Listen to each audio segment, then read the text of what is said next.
സ്വാഭാവികം. കേരളം മദ്യത്തിൻ്റെ മാത്രമല്ല മയക്കുമരുന്നിൻ്റെ ഹബ്ബായി മാറി.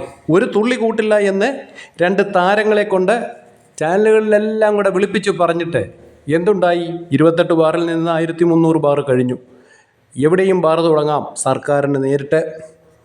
പിന്നെ മയക്കുമരുന്നിൻ്റെ കാര്യത്തിൽ സഹാക്കൾ എത്രയെണ്ണത്തിനെ പൊക്കി. പക്ഷേ സ്റ്റേഷൻ ജാമ്യത്തിൽ ബഹുഭൂരിപക്ഷവും രാഷ്ട്രീയ സ്വാധീനം കൊണ്ട് അവരെല്ലാം ഇറങ്ങിപ്പോകും. വീണ്ടും അതേ പരിപാടി തന്നെ ചെയ്യും. എന്തിനേറെ പറയുന്നു, തകഴിപ്പാലത്തിൻ്റെ താഴെ ഇരുന്ന് ഏതാനും കൗമാരക്കാർ ഗഞ്ചൻ കൂട്ടിയിട്ട് കത്തിച്ചിട്ട് പപ്പായ തണ്ടിലൂടെ വലിച്ചിട്ട് പൊക്കിയ എക്സൈസ് ഉദ്യോഗസ്ഥൻ ഉന്നത ഉദ്യോഗസ്ഥൻ രായ്ക്ക് രാമാനും തെറിച്ചു.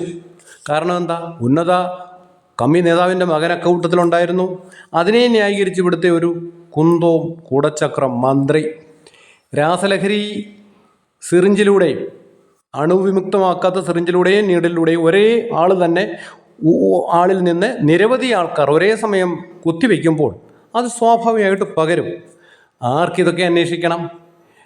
4 ലക്ഷത്തോളം ആൾക്കാരെ 2 വർഷത്തിനുള്ളിൽ പട്ടി കടിച്ചില്ലേ? സുപ്രീം കോടതി പറഞ്ഞിട്ട് പോലും പറ്റില്ലെന്ന് പറയുന്ന മന്ത്രിമാരാണ്.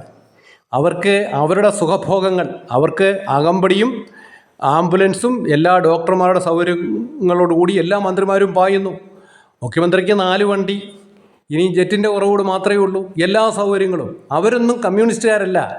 അവരൊക്കെ വലിയ കോർപ്പറേറ്റ് മുതലാളിമാർ എന്ന രീതിയിൽ വേണം നമ്മൾക്കവരെ കരുതാൻ. ഒരു സോഷ്യലിസം പറയും, പക്ഷേ ഇതൊന്നും ജനം ചർച്ച ചെയ്യരുത്. ചർച്ച ചെയ്യാതിരിക്കാൻ അവർക്ക് ഉത്സവം ഇറക്കിത്തരും ഇലക്ഷൻ വരുമ്പോൾ. അപ്പോൾ വിഡ്ഢിവേഷം കിട്ടിയ രാജാക്കന്മാരെ അവർക്ക് പൊതിഞ്ഞ് നിർത്താൻ പറ്റും. ജനം സ്വയം ചിന്തിക്കുക, തിരിച്ചറിയുക, അത്ര മാത്രമേ നമുക്ക് കഴിയുകയുള്ളൂ.